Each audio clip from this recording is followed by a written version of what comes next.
É uma alegria muito grande poder ter conosco nesse congresso o pastor Davi Merck, com esse tema, integrando a palavra de Deus na família. O pastor Davi Merck sempre faz questão de estar junto com a sua esposa, ele depois vai explicar por que ela não pode acompanhá-lo neste momento aqui. E louvamos a Deus pela sua vida, pelo seu ministério, e queremos passar aos irmãos, então, a palavra para que fale ao nosso coração. Tá bom? Muito obrigado, pastor Gilberto. Bom dia para todos. Bom dia. As misericórdias do Senhor se renovaram nesta manhã, em todas as nossas vidas. Ontem à noite nós ouvimos um desafio sobre o futuro, sobre 5 caminhos, não somente para a PEC, mas para todos nós. A oração, acabamos de orar. A fidelidade à palavra, nós acabamos de cantar. E agora nós vamos estudar na palavra de Deus. Uma vida de fé, um Deus do impossível. Uma vida que faz o trabalho de evangelismo. E nós aqui focando especificamente o evangelismo daqueles que têm uma vida inteira até Jesus voltar para servir a Ele. E nossos corações são gratos. A gratidão por tudo que Deus tem feito em nós e através de nós, pela sua infinita misericórdia e graça.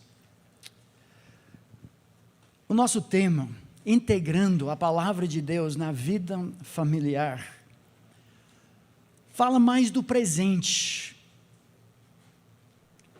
Nesses congressos da APEC, pastor Gilberto, a equipe, tem feito questão de não somente falar do nosso ministério para outros, sem lembrar que nós temos que importar primeiro o que nós exportamos.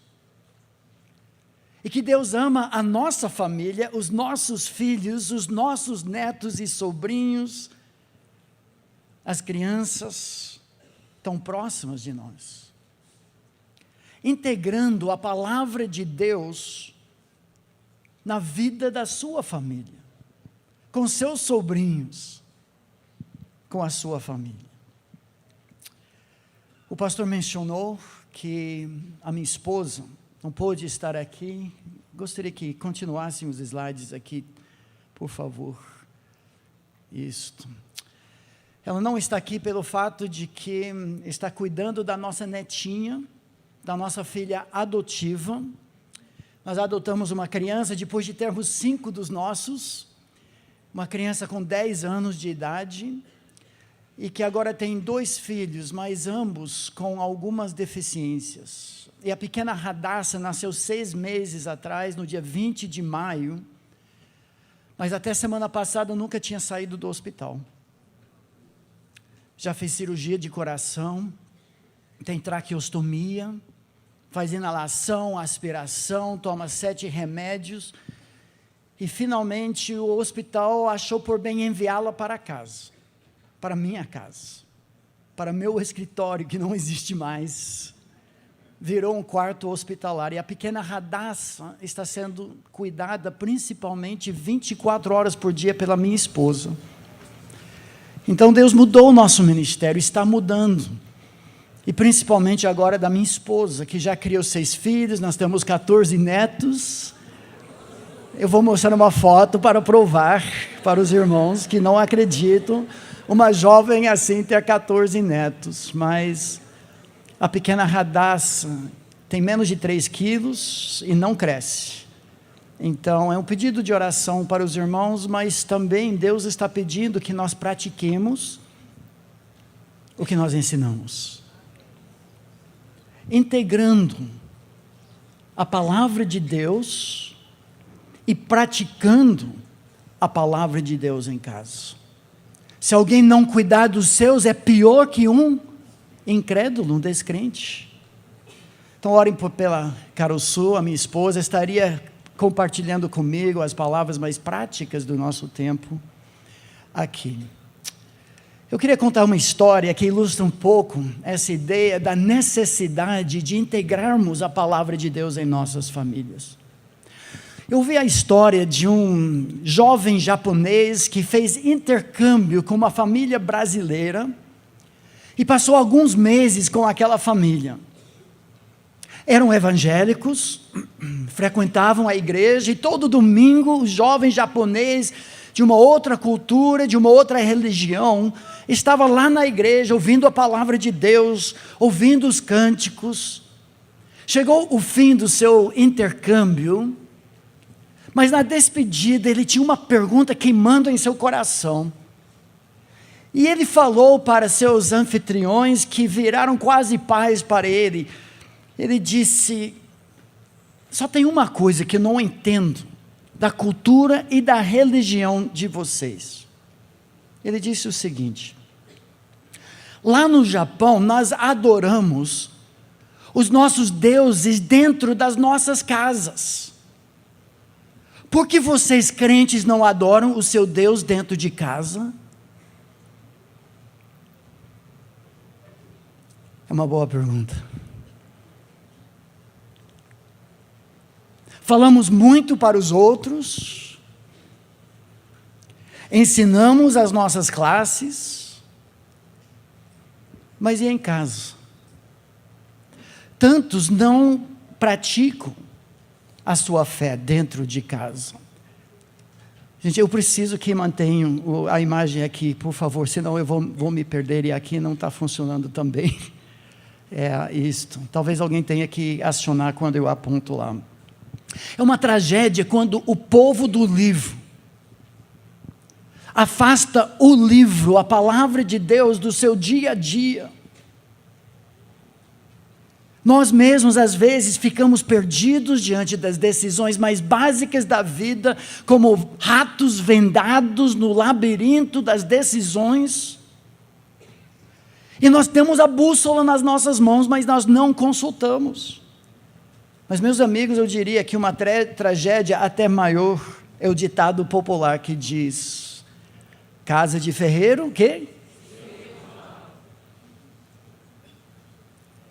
E se fosse casa de obreiro, filho do diabo? Esse não é o nosso desejo. Mas para isso nós temos trabalho a ser feito.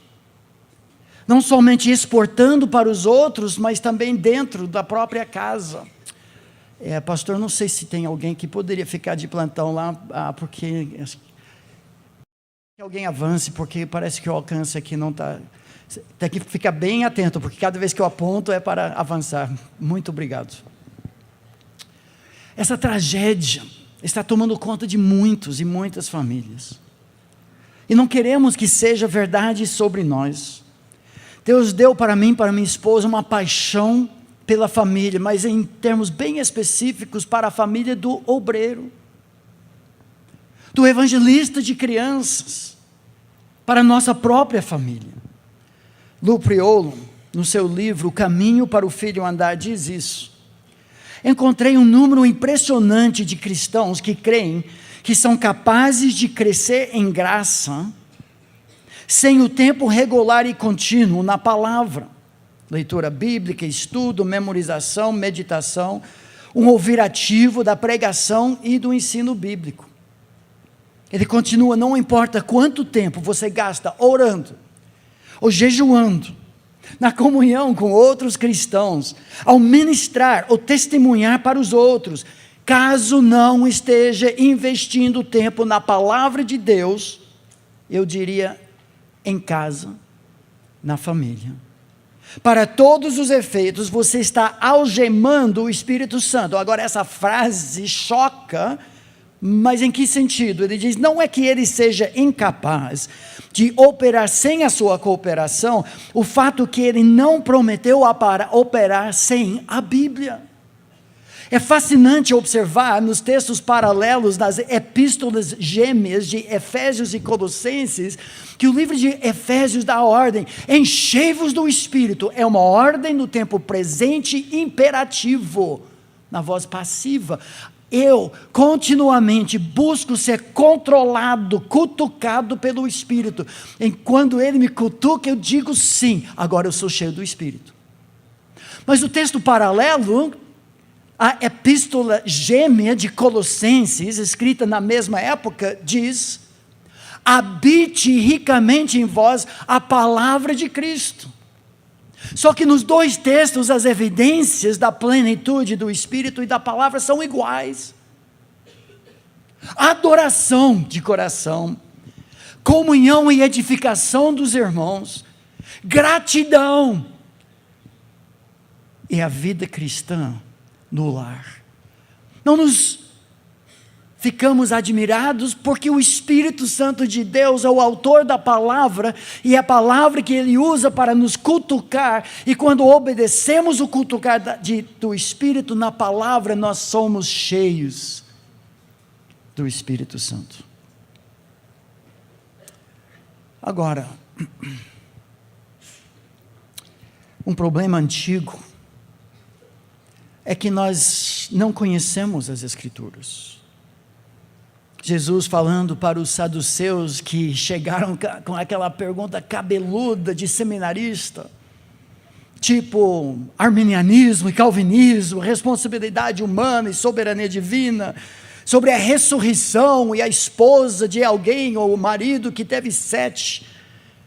Jesus respondeu: vocês estão enganados porque não conhecem as Escrituras, nem o poder de Deus. Mas esse problema se repete em nossos dias.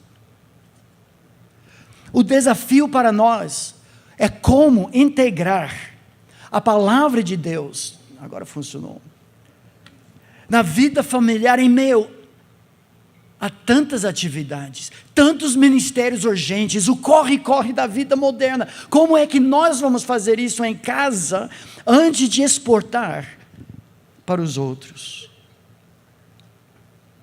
E meus amigos, é uma questão muito séria. Podemos encher o cérebro de crianças e os nossos próprios filhos com muitos fatos, com muito conhecimento, mas Tiago nos lembra que os demônios têm o mesmo conhecimento de fatos sobre Deus, mas nem por isso são convertidos. Eu sou professor do Seminário Bíblico Palavra da Vida, onde muitos obreiros da PEC têm estudado.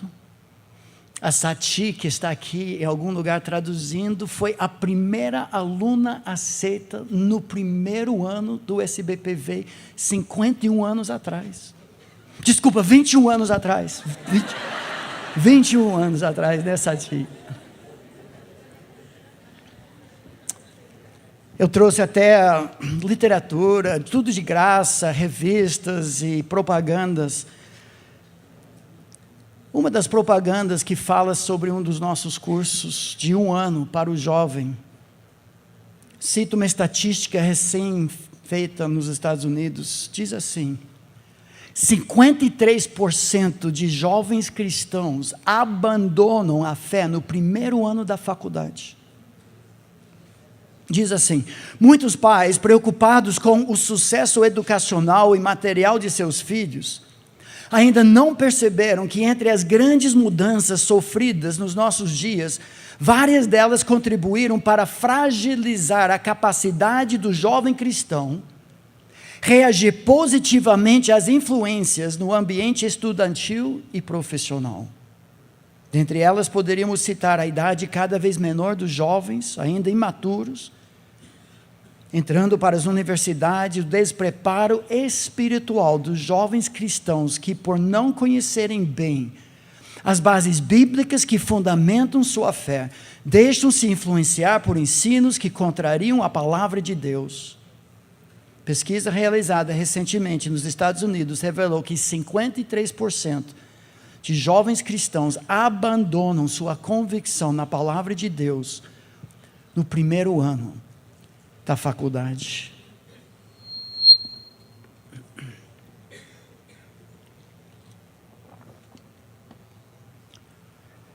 Como é que nós vamos lutar contra esse fato? A palavra de Deus deixa muito claro que nós somos quem nós somos no contexto do lar.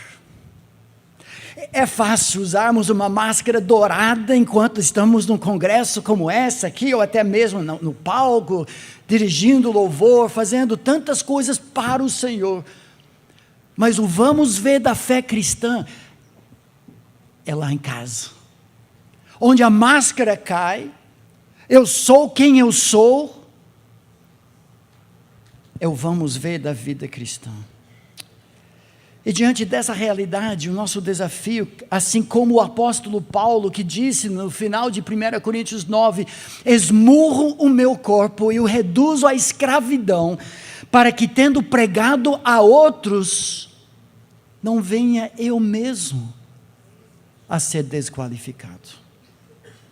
Como integrar a palavra de Deus na vida familiar, em meio a tantos compromissos, para que o que o apóstolo João falou em 3 João, versículo 4, não tenho maior alegria do que esta, há de ouvir que meus filhos andam na verdade. Deus tem sido muito gracioso para conosco. Aqui são os nossos 6 filhos, pode tocar de novo, isto. Espalhados ao redor do mundo, 2 pastores, uma filha casada com um pastor, outro militar da aeronáutica americana, que cuida de 800 homens numa base dos Estados Unidos, mas pela graça de Deus, todos andando com Jesus, e não por méritos nossos, e certamente não meus. Se tem algum mérito humano, e certamente é só a glória de Deus, é da minha esposa. Mas como isso acontece? O que nós podemos fazer? A palavra de Deus é muito clara. E vocês conhecem bem os textos, rapidamente alguns deles, leia junto comigo, textos bem conhecidos, 2 Timóteo 2,15, especialmente esse livro de 2 Timóteo, juntos, procura apresentar-te a Deus, aprovado, como obreiro que não tem de que se envergonhar, que maneja bem a palavra da verdade. Essa palavra manejar bem, traz a ideia de abrir direito, cortar direito. Eu tenho na minha casa um pequeno pomar, onde tem pocã. Eu entendo que essa ideia do pocã, que você enfia o dedo, você abre e entrega gomos suculentos. É a palavra de Deus, mas que precisa ser visto em casa também. Outro texto no mesmo livro de 2 Timóteo. Desculpa, às vezes funciona, às vezes não. Vocês conhecem também, leia junto comigo. Tu, porém, permanece naquilo que aprendeste e de que foste inteirado, sabendo de quem o aprendeste, e que desde a infância sabes as sagradas letras que podem tornar-te sábio para a salvação pela fé em Cristo Jesus. Interessante, desde a infância, sabes, conheces as sagradas letras, foi Timóteo, por causa da Eunice Lloyd, uma mãe, uma avó piedosa, que impactaram a vida desse jovem. O próximo versículo, 3, 16 e 17, conhecemos tão bem, mas está no contexto do lar, do ensino que Timóteo recebeu em casa, em que a própria família integrou a palavra, mesmo com o pai descrente. Leia comigo o texto tão bem conhecido. Toda escritura é inspirada por Deus e útil para o ensino, para a repreensão, para a correção, para a educação na justiça, a fim de que o homem de Deus seja perfeito e perfeitamente habilitado para toda boa obra. A palavra no lar, transformando vidas. A palavra integrada. Não somente um momento formal e chato, mas dinâmico o dia todo. Meus amigos, não somos os inventores da roda. Graças a Deus pelos 75 anos que a PEC está fazendo isso aqui no Brasil. Um pouco mais nos Estados Unidos, mas tem lições da história preciosas. Eu sou fã dos puritanos. 500 anos atrás, os puritanos já estavam falando a mesma coisa. No ato da Assembleia de 1596, Olha o desafio para os líderes de ministérios, presbíteros, pastores, escrito naquele documento. Os presbíteros visitam as famílias dentro da paróquia designada a eles, falando do contexto puritano. São cuidadosos em verificar que a adoração de Deus está estabelecida nessas famílias. O ministro também é instruído a perguntar em suas visitas pastorais: Deus é adorado em sua família por orações, louvores e a leitura das Escrituras? Isso é 400 anos atrás, meus amigos. 3 vezes ao dia, a família puritana sentava juntos para ler e falar das Escrituras, de forma breve, de forma rápida, antes de voltar para o campo. Outro líder puritano disse o seguinte, olha o contexto atual também: em vão vocês reclamam de políticos e pastores, enquanto vocês, que são líderes do lar, são infiéis na sua mordomia. Reclamam que o mundo está num estado horrível, mas o que você faz para consertá-lo? Interessante, ontem à noite nós vimos o texto de Abacuque 2,4, citado 3 vezes no Novo Testamento. O justo viverá pela sua fé, mas uma outra tradução da palavra fé é fidelidade. Nós conquistamos o problema do mal de dentro para fora. O problema de impunidade começa a ser resolvido quando nós disciplinamos nossos próprios filhos. Mas quando o mundo, o governo, em nome de educação, retira dos pais, retira dos líderes a possibilidade de uma disciplina bíblica homeopática, fazem com que nossos filhos sejam filhos do diabo. Outro puritano disse o seguinte: seria impossível declarar todas as maneiras pelas quais Deus tem sido benfeitor para suas famílias. Olha a contundência disso, 400 anos atrás. E vocês são sem vergonha se não o louvam juntos pela sua bondade. Tal casa parece mais um chiqueiro do que uma habitação para criaturas racionais. Não somos criadores, inventores da roda. Outro, um pouco mais recente, disse o seguinte, pode avançar. Obrigado, gente. Vocês conseguem, como pais, falar de tudo quando na presença dos seus filhos. Sua conversa sobre 1000 assuntos diferentes, mas sua língua e seu coração não acham espaço para uma palavra sobre Deus? Não vão olhar como família para Ele, que é o Pai verdadeiro da sua família? Não conversam com sua esposa, seus filhos, sobre aquele ser que um dia será o único marido de sua esposa, o único pai dos seus filhos? E continua dizendo assim: pais, se seus filhos não encontram o espírito de piedade em suas casas, se pelo contrário seu orgulho consiste em cercá-los com presentes externos, introduzi-los na sociedade mundana, atender seus desejos fúteis, permitir que sigam seus próprios caminhos, vocês verão que crescerão vaidosos, soberbos, indolentes, desobedientes, impudentes e extravagantes. Eles vão tratá-los com desprezo, e quanto mais seus corações ficam envoltos neles, menos eles vão pensar em vocês. Tem vários outros aqui, pode avançar 3 slides aqui. Meus irmãos, não é para amontoar culpa, muito mais afazeres numa agenda tão cheia que talvez precisa mais de não fazeres do que afazeres.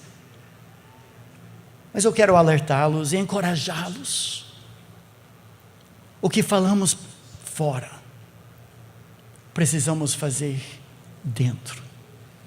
Que Deus ama a sua família, seus netos, seus filhos, seus sobrinhos.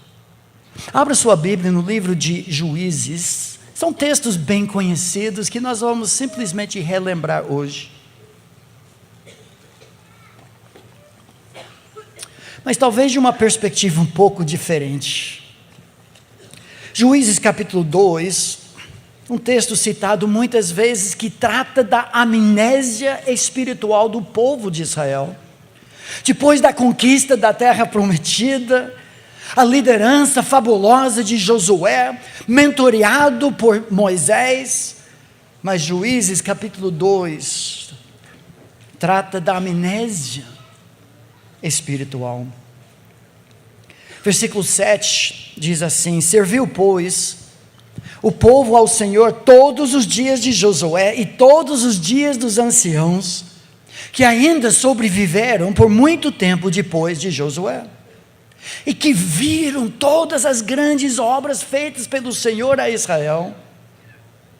Faleceu Josué, filho de Num, servo do Senhor, com a idade de 110 anos. Sepultaram-no no termo da sua herança, em Timnate-Heres, na região montanhosa de Efraim, ao norte do monte Gaás. Foi também congregada a seus pais toda aquela geração. Mas notem versículo 10. E outra geração após deles se levantou, que não conhecia ao Senhor, nem tampouco as obras que fizera a Israel.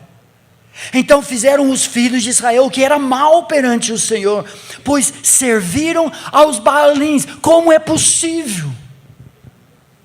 Somente uma geração depois de todas aquelas grandes obras que Deus havia feito, maná no deserto, partido do mar, água das rochas, os cadáveres dos soldados egípcios, alguns dos mesmos que haviam chicoteado papai, mamãe, vovô, vovó, mortos na praia do mar. Como é possível? Como disse o avô da minha esposa e o fundador do Ministério Palavra da Vida no mundo inteiro, Jack Wurtson, nós estamos a uma geração da extinção do cristianismo.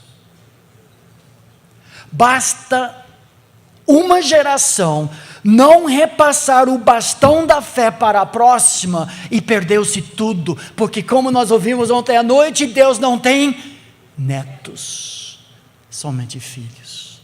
Só que tem um equívoco na interpretação desse texto, que muitas vezes nós entendemos que os pais não contaram as histórias do passado, mas não é verdade, contaram sim. Encheram a cabeça dos seus filhos com fatos, nós sabemos disso. Avance um pouco na sua Bíblia para Juízes capítulo 6, versículo 13.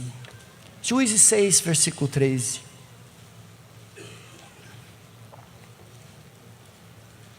Não é que eles não sabiam, mas há uma diferença entre saber e conhecer a Deus. Há uma diferença entre cérebro e coração, entre entendimento e experiência. Olha o capítulo 6, versículo 13, Gideão, vocês conhecem bem a história, mas olha o que ele diz, diante do anjo do Senhor, versículo 12. O anjo do Senhor lhe apareceu e lhe disse: o Senhor é contigo, homem valente. Oba, gostou disso? Só que ele responde. Respondeu-lhe Gideão: ai, Senhor meu, se o Senhor é conosco, por que nos sobreveio tudo isto? O que é feito de todas as suas maravilhas? Olha a frase: que nossos pais nos contaram, dizendo: não nos fez o Senhor subir do Egito, porém agora o Senhor nos desamparou e nos entregou nas mãos dos midianitas. Houve um desconexo entre fatos e realidade, entre entendimento e experiência, entre conhecimento de cérebro e prática do coração. Eles sabiam, o problema é que os pais não transmitiram isso de uma forma viva, de uma forma real, de uma forma experiencial. Esse é um grande perigo no ministério com crianças. Não pense por um instante que seu aluno, que sabe que tem 66 livros na Bíblia, 1.189 capítulos, 31.173 versículos, que sabe quantas pedras Davi pegou para matar Golias, que pelo conhecimento de fatos, ele é filho de Deus. Porque o ensino da palavra, integrada na vida da próxima geração, precisa chegar no coração, precisa expor a tremenda necessidade, a miséria do coração. Estamos tão impactados por filosofias estranhas às Escrituras, em que o nosso alvo principal é inflar a autoimagem, a autoestima do filho, quando de fato o que devemos fazer é descortinar esse coração. Gostei do testemunho ontem, maldoso desde criança, para evitar a amnésia espiritual. Trágico. Eu já passei por uma amnésia. Quando tinha 14 anos de idade, jogando futebol brasileiro nos Estados Unidos, eu era um dos poucos, mas mesmo assim ainda na reserva do nosso time do colégio. Ainda tinha 3 anos para chegar no titular, mas num jogo que a gente estava perdendo feio. Eu lá no fundo da banca de reserva, o técnico, para não desgastar os seus jogadores principais, me chamou, nem lembrava do meu nome. Ô fulano, vem cá, você, agora é a sua vez. Eu tirei agasalho, me preparei, agora é a minha vez. O técnico crê tanto em mim que acha que eu vou marcar 5 gols de virada. Entrei em campo, conforme todas as minhas orações, expectativas, Deus mandou a bola para mim, mais ou menos 40 metros do gol, lá no alto. Eu subi 1 metro, 2, 3, 4, 5, tem uma cabeçada na bola em direção ao gol.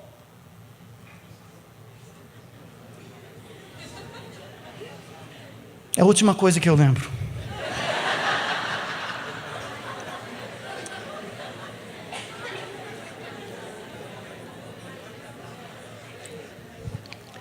De alguma forma parece que aquele treino sobre dar cabeçada e voltar ao planeta Terra de pé,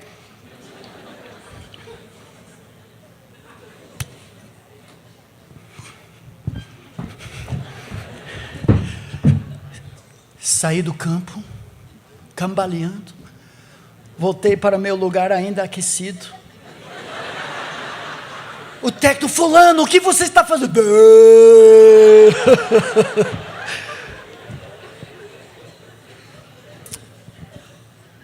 Eu passei algumas semanas com as sequelas. Graças a Deus hoje não tem mais nada.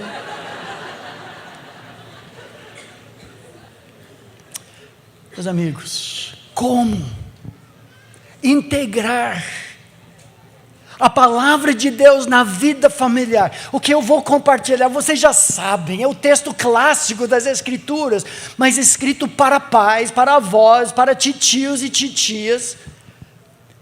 E o seu ministério com crianças não é só com crianças. Essas palavras que nós veremos agora, os passos práticos, são para você ensinar para os pais dos seus filhos, das suas crianças, repassar adiante, porque infelizmente a regra é que a criança sobe ou desce até o nível familiar. Há exceções, porque a graça de Deus é muito grande, mas por que lutar contra a regra? Vamos trabalhar junto. Como nós vamos fazer isso? O texto que nós vamos olhar é Deuteronômio 6. Eu sou pastor de exposição bíblica, não sei fazer outra coisa, então eu vou versículo por versículo, pelo texto que você já conhece bem, mas talvez com uma perspectiva diferente. A resposta é tripla. Como integrar a palavra de Deus na vida familiar? Primeiro, pelo ensino formal no antigo e para alguns obsoleto chamado culto doméstico. Em segundo lugar, pelo ensino informal o dia todo e todo dia. E terceiro, pelo ensino simbólico, através de memoriais, ou seja, lembranças da fidelidade de Deus. Meus amigos, essa é a vacina divina contra a amnésia espiritual. Abra sua Bíblia em Deuteronômio capítulo 6, eu sei que a maioria já fez isso. Vamos trabalhar item por item. Primeiro, a palavra é para os líderes, para os pais. O livro de Deuteronômio, que literalmente do grego significa segunda lei, não é uma segunda lei, é a repetição da lei com uma nova geração. Os velhos já eram, agora uma nova geração nas planícies de Moabe vai entrar na terra prometida, e Deus precisa renovar a aliança. Deus está preocupado. Se tem um livro do Velho Testamento que reflete a ideia, não somente desse congresso, do ministério APEC, mas da palavra de Deus, é Deuteronômio. Nós temos que verificar que o que nós temos, o que nós cremos, seja repassado para a próxima geração. Esse é o livro de Deuteronômio.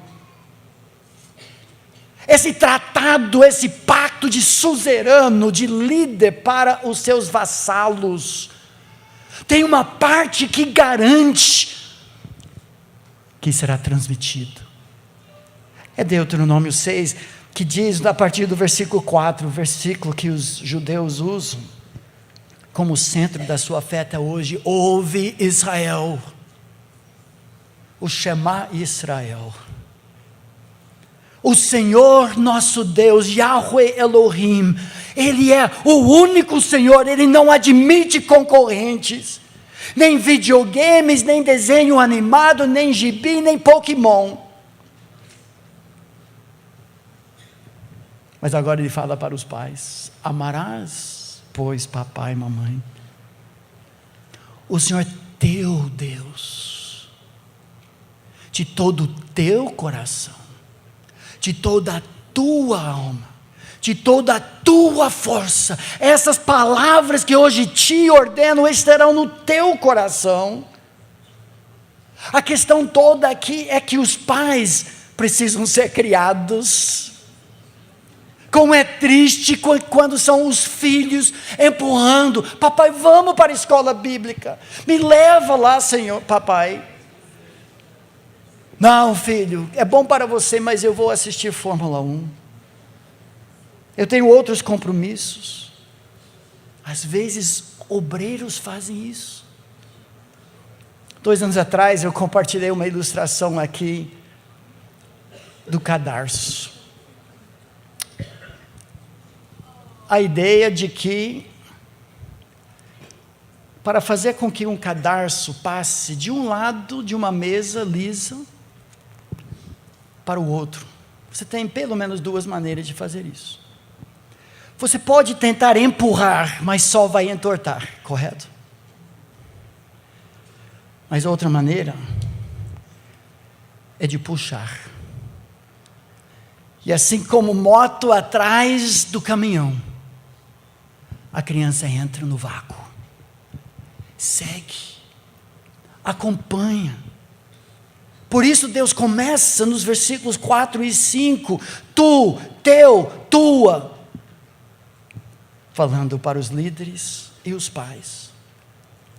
Mas como nós vamos então integrar, vacinar contra a amnésia espiritual? O texto que segue nos traz 3 ideias, as 3 que nós já mencionamos. Primeiro, pelo ensino formal, tu as inculcarás, palavra muito forte que estudaremos. Segundo, do ensino informal, a maior ênfase do texto. Não é só aqueles 5, 10, 15 minutos de culto formal, a ideia que alguns têm do papai que chega de terno e gravata na hora do desenho predileto do filho, desliga videogame, tira celular, smartphone, com bibliona debaixo do braço e chama todo mundo para o culto doméstico. Começa com a leitura de Levítico, seguido por Ezequiel, capítulos 40 a 48, sobre o templo milenar. Canta da harpa cristã, dos salmos e hinos, do HCC, números 100 a 150, e depois pede para todo mundo trazer sua oferta para a construção da nova casa. que isso?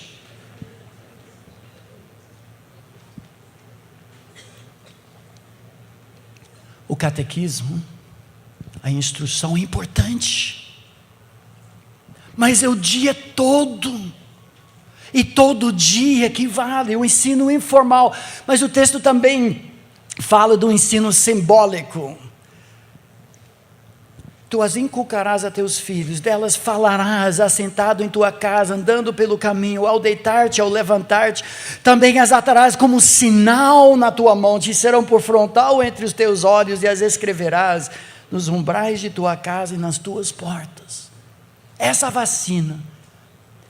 Vamos trabalhar um pouco cada frase que tem aqui. Primeiro, o ensino formal. Só essa frase, tu as inculcarás a teus filhos. Essa palavra inculcarás é um pouco rara no Velho Testamento hebraico. A palavra shanan foi usada em vários textos de afiar uma flecha. Interessante, a palavra de Deus chama nossos filhos de flechas na aljava dos pais, para atingir um mundo que talvez nós mesmos nunca conheceremos. Eu estive anos atrás numa aldeia Yanomami, no norte do Brasil. Entrei numa maloca e tinha um índio de 14 anos de idade, já pai de família, que estava com as brasas dentro da maloca, endireitando uma flecha que para mim era perfeita, mas ele trabalhava, afiava, refinava, porque a vida da sua família dependia da flecha.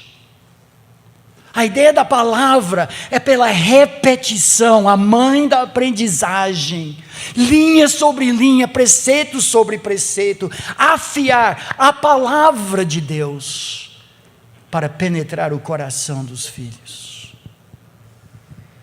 Esforço, é disciplina, é perseverança.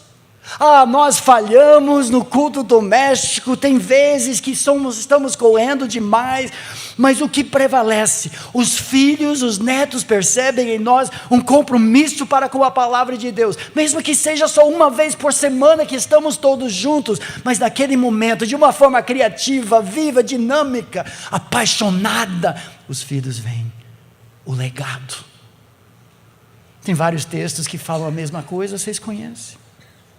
Salmo 78, um dos meus prediletos. Ouvi isto, vós, velhos, e escutai todos os habitantes da terra.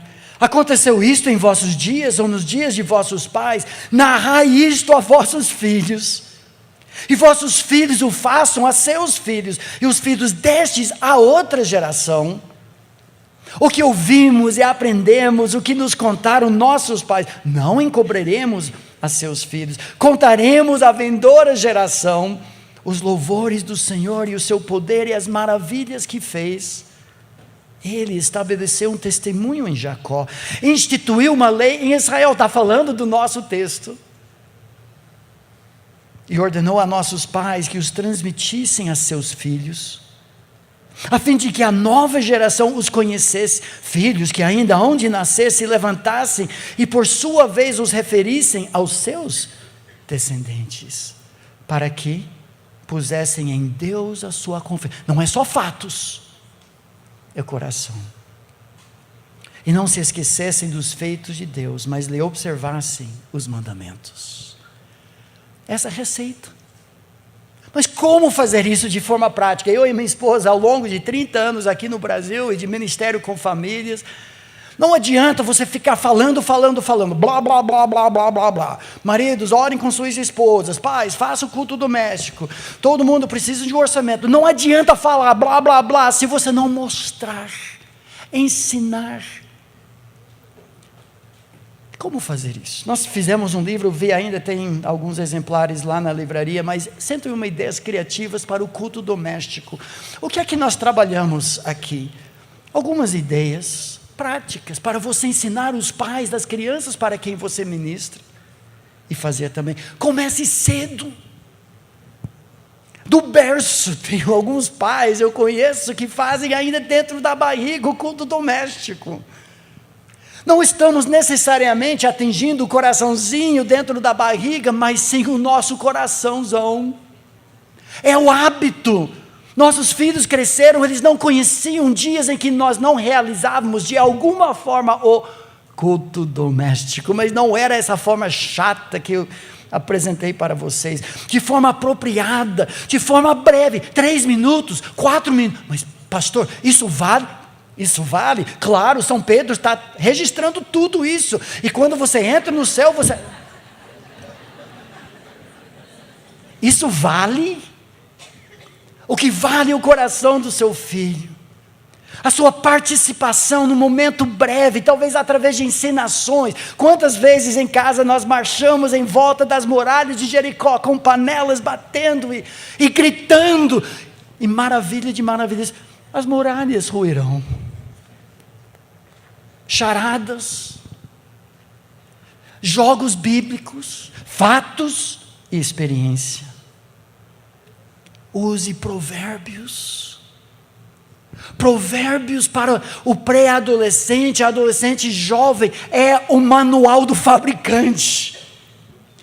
Depois de 9 capítulos vendendo peixe, sabedoria, conhecimento de Deus, o pai compartilha, descarrega um caminhão de princípios, que quando interpretados cristocentricamente, expondo o coração do filho tolo, que conduzem até Jesus. Leia 3 versículos de Provérbios numa refeição familiar, peça um comentário, já viu isso na escola, na rua, como que é, compartilhe a sua experiência, ore e acabou. Isso vale. Não tem tempo todo dia, use o tempo que tem, e crie mais oportunidades, seja criativo. E hoje, meus irmãos, nós temos tantos currículos à nossa disposição. Eu sei, porque vocês ficaram comprando até 1h da manhã, ontem à noite. Eu não consegui nem chegar perto, mas tudo bem.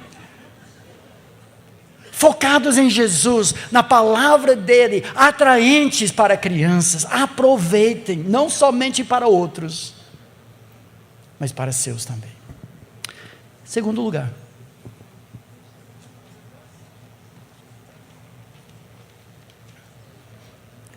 a vacina contra a amnésia espiritual não é só ensino formal, importante, conhecimento da palavra, mas também informal, e essa é a ênfase do texto. Diz o texto, e delas, as palavras, falarás, falando papai, mamãe, titio, titia, vovô, vovó, muitos de nós que criamos os nossos netos. Quando? Vocês conhecem bem. Assentado em tua casa. Andando pelo caminho. Ao deitar-te ou levantar-te. Momentos corriqueiros. Pastor, eu não tenho tempo que nem os puritanos de separar 3 vezes por dia. Mas você passa meia hora naquele bendito trânsito da sua cidade, levando seus filhos para a escola. Agora é hora de colocar um CD, cantar com eles, criar cenários. Filho, o que você faria se alguém te oferecesse tal coisa? Se aquela menina, você sabe quem, que eu vejo entrando cada dia, pedir para ficar contigo, como você vai reagir? O pai de Provérbios, ele veio, andando pelo caminho, assistindo o programa de televisão. Nós vamos assistir, nós vamos ver Netflix, filmes, programas, mas vamos interagir, vamos avaliar, nós vamos criar uma peneira bíblica para os nossos filhos interagirem com o mundo. É assim que se integra a palavra de Deus na vida familiar. Ao deitar-te, ao levantar-te, momentos oportunos, em que a mente é fértil, em que a criança quer protelar. Pai, eu quero um copo de água. Aproveite o momento para falar da sua paixão.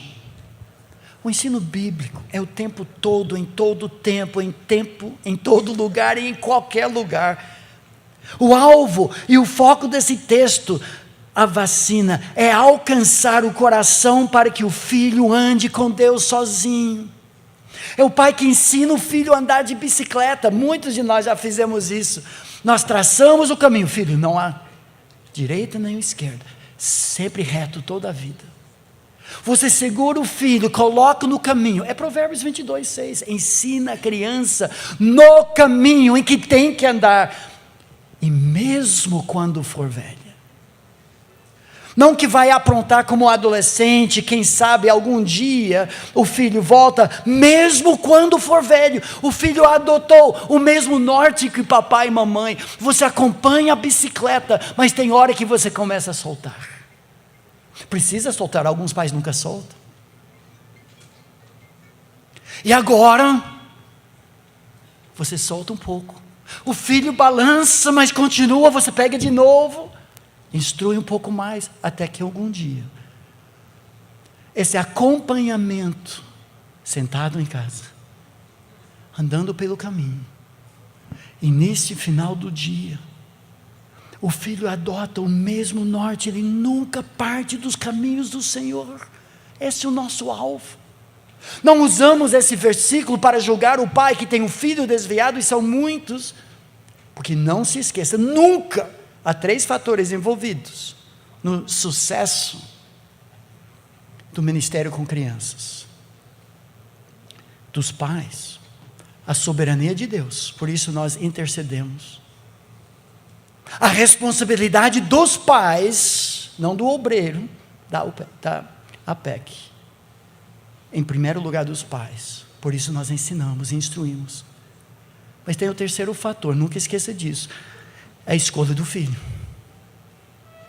Em Provérbios, o filho tem que decidir. Depois de 9 capítulos de sermões do papai, agora os provérbios começam colocando diante do filho 2 opções. O filho sábio alegra o seu pai, mas o filho tolo é tristeza da sua mãe. Filho, qual dos 2 você será? O filho tem que escolher também. Como fazer isso? Deixa eu compartilhar algumas de muitas sugestões. Pode avançar aqui, por favor. Pode colocar todos esses aqui, até 5. Deixa eu ilustrar alguns desses aqui para vocês. Vários são do nosso livro, mas principalmente da experiência. Muitos de vocês têm um quadro de oração, nós temos na copa da nossa casa, com ex-alunos do seminário, com obreiros nos campos, para um ensino bem simples. Fulano de tal está lá em tal lugar, entre os ribeirinhos do norte do Brasil, essa aqui está com indígenas, essa aqui está no meio de São Paulo, trabalhando com crianças naquele ministério tão difícil. Muitas vezes o nosso culto doméstico, ensino informal, andando pela casa, saímos talvez das férias, algum momento na natureza, e brincávamos, meu Deus é tão grande que, e cada um tinha que completar a frase, Ele sabe quantos grãos de areia tem em Guarujá. Meu Deus é tão grande que Ele sabe a cor das rochas no Plutão. Meu Deus é tão grande que Ele sabe o limite, onde é a última estrela do universo. A mente do seu filho expande ao tamanho do universo. Quando nós adquirimos alguma coisa nova, eu lembro quando, por 19 anos, nossa família dirigia Kombi, porque era só condições que tinha, o único carro que cabia à nossa família.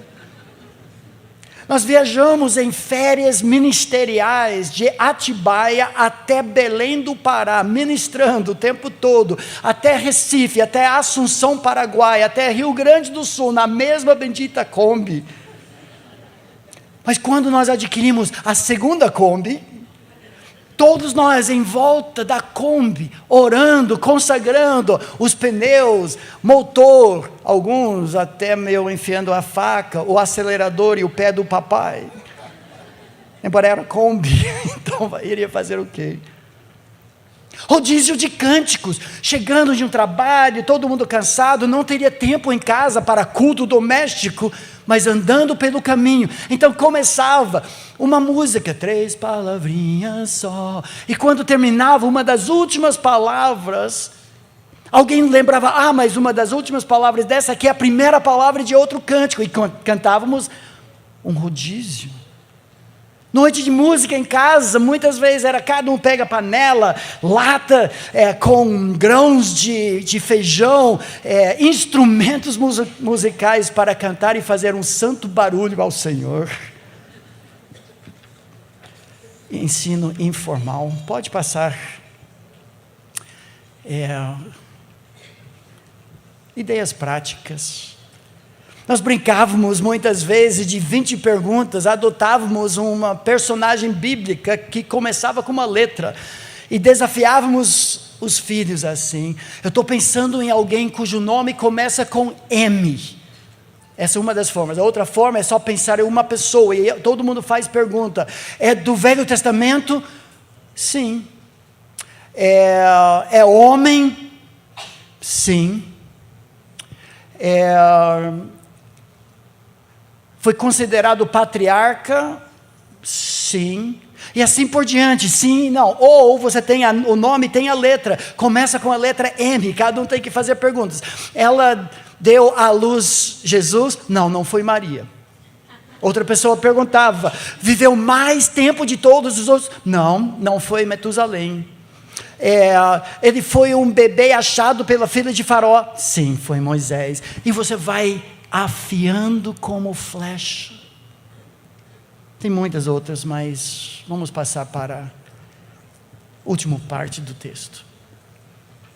Ensino formal, importante. Inculcarás. Informal, ainda mais importante, todo dia, o dia todo. Mas o texto termina com essa frase. A ideia do sinal.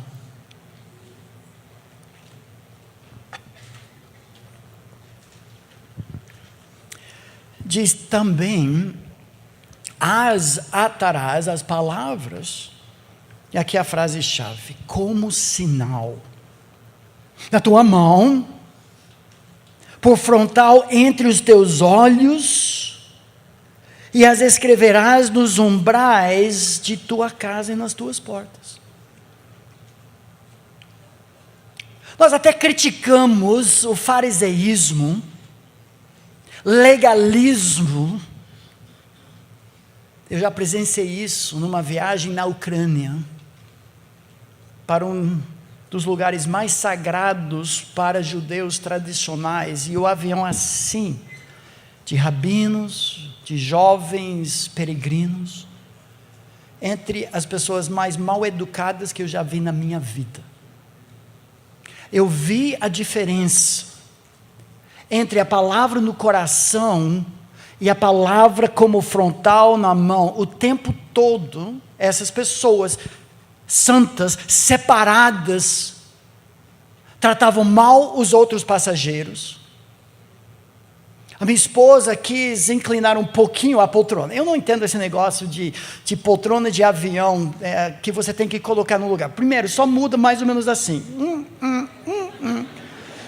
Então você vai pousar, morre, não morre, mas tudo bem. Ela só queria inclinar um pouquinho, depois de uma longa viagem, e um desses aqui atrás bate na coisa, porque ele estava fazendo a sua hora devocional, mexendo o tempo todo, amarrando. Mal havíamos pousado, e a aeromoça comissária diz, por favor, ninguém fique de pé até chegarmos no portão e tudo isso. Todos eles levantaram, começaram a pegar coisa, bater na cabeça das pessoas. Meus amigos, eu vi na cara. O sinal tem que chegar no coração. Não é só a palavra em todo lugar, e nós entendemos talvez que a ideia aqui na tua mão, tudo o que você faz, entre os olhos o que você vê, nos umbrais de tua casa, nas tuas portas, para onde você vai, lembranças para seus filhos. Gosto muito do texto de Salmo 145 que diz isso. Uma geração louvará a outra geração as tuas obras e anunciará os seus poderosos feitos. Não é só a palavra de Deus, mas os poderes de Deus, os feitos na sua vida, Meditarei no glorioso esplendor da tua majestade, nas tuas maravilhas. Falar-se-á do poder dos teus feitos tremendos, e contarei a tua grandeza. Divulgarão a memória de tua muita bondade, e com júbilo celebrarão a tua justiça. O salmista diz aqui, no espírito da vacina contra a amnésia espiritual, o ensino simbólico, contar as histórias, lembrar o passado, porque o Deus fiel do passado nos encoraja no presente a avançar para o futuro. Nós estamos celebrando isso, 75 anos de APEC. Mas memoriais da fidelidade de Deus pode avançar. No mundo nós temos isso. Não, falta um agora. Ixi, eu estou... Ipiranga. Estátua da Liberdade. Talvez na praça central da sua cidade você tem o fundador, um bandeirante.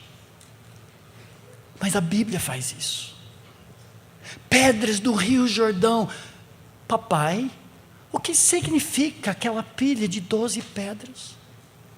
A Arca da Aliança cheia de memoriais da libertação de Israel. O arco-íris até hoje nos lembra das promessas de Deus. E a ceia do Senhor. Deus se preocupa então com memoriais. Deixa eu dar algumas sugestões finais para nós aqui.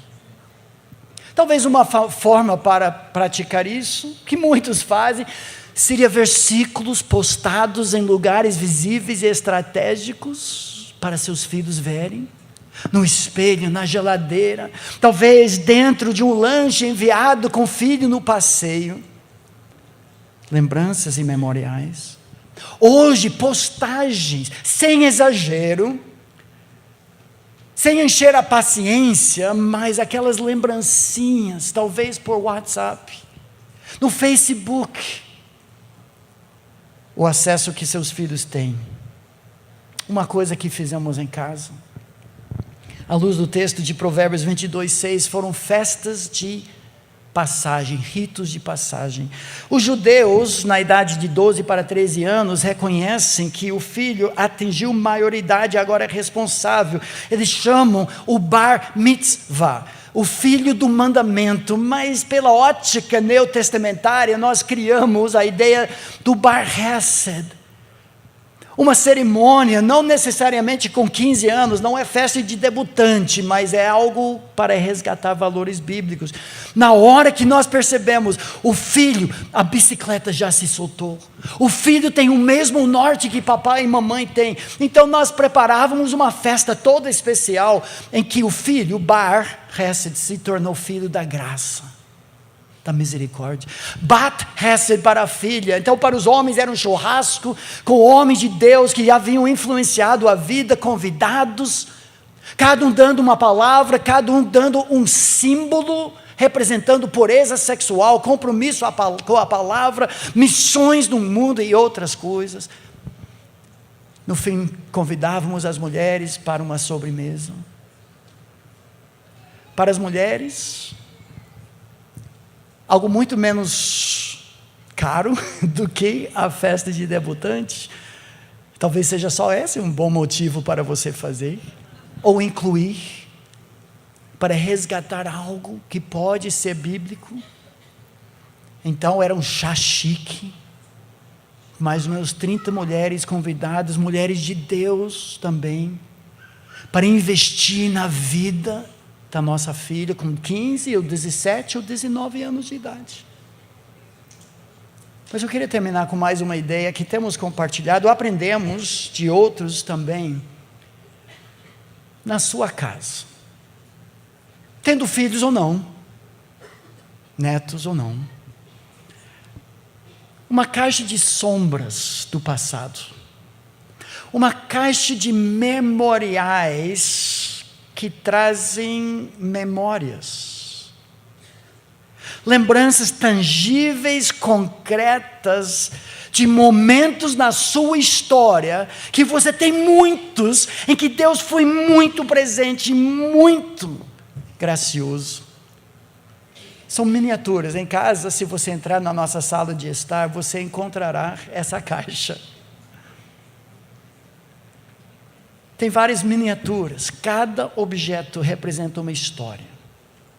Eu sei de igrejas que já fizeram isso para comemorar e lembrar. Deus não nos trouxe até aqui para nos abandonar. A fidelidade de Deus no passado é motivação no presente para avançarmos para o futuro. Como nós estamos agarrados como família agora, com a pequena Radassa, num quarto hospitalar dentro de casa, com oxigênio, e traqueostomia, e inalação. Nós não sabemos o que Deus tem no futuro, mas olhamos para essas lembranças e nos agarramos mais nele.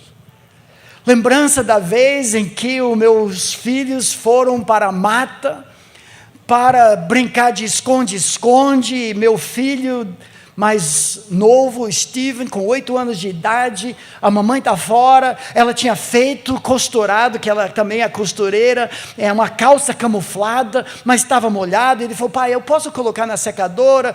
Ela nunca teria deixado uma peça de roupa. Eu falei: não, claro, filho, coloca. Ele põe aquela calça, eles vão para a mata. Logo nós recebemos uma ligação: papai, Steven foi picado por cobra, vem rápido. Voei na Kombi. Lá ele saindo da mata, uma cascavel havia dado bote na perna do meu filho. Corremos para o hospital, mas depois de 24 horas nada aconteceu. Por quê? Porque aquela calça grossa que o papai bobo deixou que ele usasse, fez com que o veneno não entrasse no sangue do meu filho. Eu não quero esquecer disso. Nossos filhos saíram com seus primos para explorar nas montanhas ao redor da nossa casa, os morros na Palavra da Vida em Atibaia. 4 deles, quando de repente, também Steven,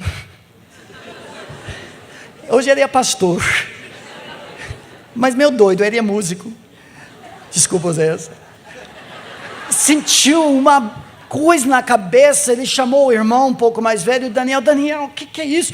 Daniel voltou e pisou no meio de uma colmeia de chão, de abelhas africanas. Estavam mais de 700 metros de casa, no meio da mata, acho que quase 1 quilômetro. Os 4 descendo, tropeçando, perdendo tênis e tudo na montanha. Tinha facão, tinha capacete, tinha tudo. E as abelhas atacando, subindo para a nossa casa, gritando: Mom! Mom! Era época de carnaval, tinha muito grito, mas quando a minha esposa, eu pregando fora, ouviu Mom, sabia que eram os filhos dela, os sobrinhos, chegaram com abelhas em volta, não menos de 70 picadas em cada um deles. Uma semana depois, ainda inchando, mas Deus os livrou, pela graça de Deus. Sempre livra, não, às vezes tem outros propósitos. Talvez a minha história predileta, pode avançar mais um, é desse parafuso. Você tem histórias também como essa, e precisa lembrar simbolicamente. Primeiro ano no Brasil, faz quase 30 anos, nós levamos um grupo de alunos, seminaristas da Palavra da Vida, para um sítio, para um mini retiro. Terminou o retiro, assistimos na época, acho que era 88, as Olimpíadas, e era minha responsabilidade naquela época. A gente tinha um carro pequeno, enfiar seminaristas dentro daquele carro e levar para Piracaia, onde nós estávamos, grande metrópole de Piracaia, para a estação da rodoviária, para irem para os seus ministérios. No meio do caminho, eu recém-chegado no Brasil, talvez 1 ano, ainda falava pouca coisa, fundi o motor do meu carro. Eu fiquei zangado com Deus. O Senhor me deixa aqui no meio do mato, 5 quilômetros do sítio, 5 quilômetros da cidade. Eu olhei embaixo, eu vi uma trilha de óleo voltando até o sítio, sangrando o meu carro. Eu pensei: caramba, essa semana eu troquei o óleo lá no posto da cidade. Eles não apertaram esse parafuso. Sangrou meu carro. Eu fiquei zangado. Como o Senhor me trouxe até esse lugar? Estou no meio do nada, eu sou responsável por esses seminaristas. Nós conseguimos voltar para o sítio, procuramos o parafuso para tentar colocar de volta e encorajar o carro a chegar. A minha família ficou presa lá, naquele lugar. Fomos para a cidade, de autopeças em autopeças. Não é que Piracaia tem tanta autopeça assim. Mas era sábado à tarde, 1h, última autopeças, entrei na loja, o homem do balcão disse, espera aí jovem, eu acho que, ele voltou e disse, não achei nada. Triste, decepcionado, quando de repente, sai correndo daquela loja outro freguês. Vem cá, vem cá, vem cá. Eu vi sua história. Ele foi para o caminhonete dele, ele tirou de lá um parafuso bem conhecido, porque estava pintado da mesma cor amarela do cárter do carro. Ele disse, você reconhece isso? Sim.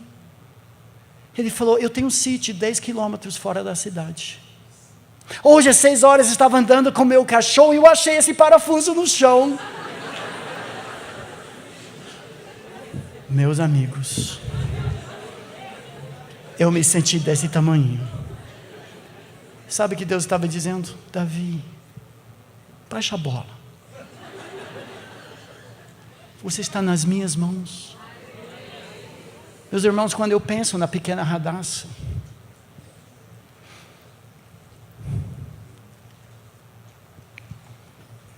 eu lembro desse parafuso.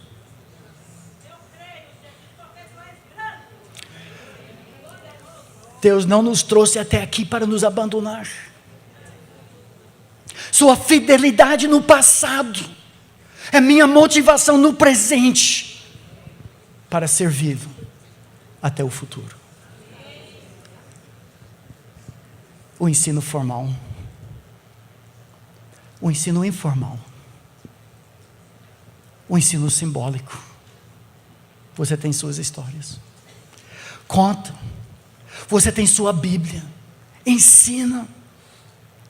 Não seja que nem aquela família que recebeu o jovem japonês. Vocês crentes não adoram ao seu Deus em casa? Sim, nós adoramos, e muito. O que eu quero deixar com vocês, essa ideia. O pai que ama Deus, de todo o coração, transmite sua fé a outra geração. Repita comigo. O pai que ama Deus de todo o coração transmite sua fé a outra geração. Mais uma vez para cravar. O pai que ama Deus de todo o coração transmite sua fé a outra geração. Que Deus nos abençoe.